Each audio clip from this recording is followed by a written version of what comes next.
Praise the lord. ఈ దిన దేవుని వాగ్దానము, నిశ్చయముగా ముందుగతి రానే వచ్చును, నీ ఆశ భంగము కానేరదు. సామెతల గ్రంథము 23వ అధ్యాయము 18వ వచనము. మనుషుల కొరకు కనిపెట్టువారు నిరాశ చెందుదురు, కానీ ప్రభు కొరకు కనిపెట్టువారు సంపూర్ణ ఆశీర్వాదమును స్వతంత్రించుకొందురు.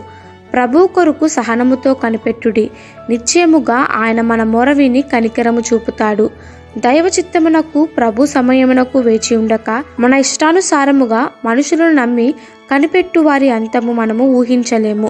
అందువలనే దావీదు ఇలాగూ చెప్పి ఉన్నాడు, యెహోవా కొరకు కనిపెట్టువారులారా, మీరందరూ మనసున ధైర్యము వహించి నిబ్బరముగా ఉండుడి. ఆయన కొరకు కనిపెట్టుడి, ఆయన సమయము కొరకు కనిపెట్టుడి.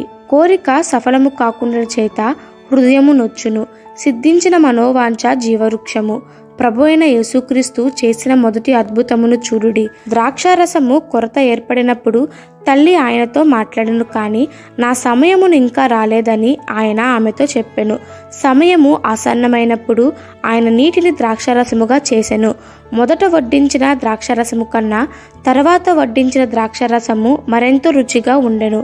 ప్రభు అయిన యేసుక్రీస్తు తానే సమయము కొరకు కనిపెట్టిన ఎడల మనమును కనిపెట్టవలను. ఆ కొరకు కనిపెట్టువారు అవమానము నొందరు. ప్రభువు మనకొక వాగ్దానము ఇచ్చిన ఎడల దానిని గట్టిగా పట్టుకోవాలి. భూమి ఆకాశములు గతించిన కానీ ఆయన వాగ్దానములు ఎన్నడూ గతించవు. ప్రభు దాని నిశ్చయముగా నెరవేర్చును, మన ఆశ భంగము కానేరదు. ఈ దిన దేవుని వాగ్దానము మనందరి జీవితంలో నెరవేరులాగున ప్రభు కృప మనకి తోడై ఉండునుగాక. ఆమెన్. God bless you.